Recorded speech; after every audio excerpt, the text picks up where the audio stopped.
আসসালামু আলাইকুম শিক্ষার্থীরা। আমি তোমাদের নোমান ভাইয়া, পড়াশোনা করছি জাহাঙ্গীরনগর বিশ্ববিদ্যালয়ে। আমার পিছনে তোমরা কি দেখতে পাচ্ছ? বাংলাদেশের যোগাযোগ ব্যবস্থা ও বাণিজ্যের আকাশপথের বিষয়টা হচ্ছে তোমার এখানে গোল্লা, গোল্লা দেওয়া।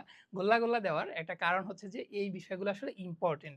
সো তোমাদের পুরো টপিকটা এভাবে হচ্ছে ইম্পোর্টেন্ট লাইনগুলো আসলে মার্ক করে ইম্পোর্টেন্ট বিষয়গুলো বা গুরুত্বপূর্ণ টার্মগুলো তোমাদের আসলে ভেঙে, ভেঙে বুঝিয়ে দেওয়া হয়েছে।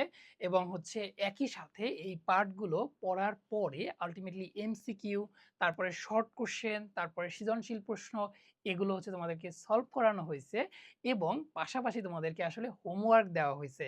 তোমরা যারা এরকম হচ্ছে টপিক ভেঙে, ভেঙে পড়তে চাও, শিখতে চাও এবং সমস্যা সমাধান করতে চাও, এক্সামের মতো প্রশ্নগুলো বুঝতে চাও, তারা এখনই যুক্ত হয়ে নাও রিফাত একাডেমির টাইপ ভিত্তিক মানবিকের এই কোর্সে। দেখা হচ্ছে তোমাদের সাথে আমার নেক্সট ক্লাসে। আমরা একসাথে পড়বো, শিখবো এবং জানবো পরীক্ষায় কিভাবে হচ্ছে প্রশ্ন আসে।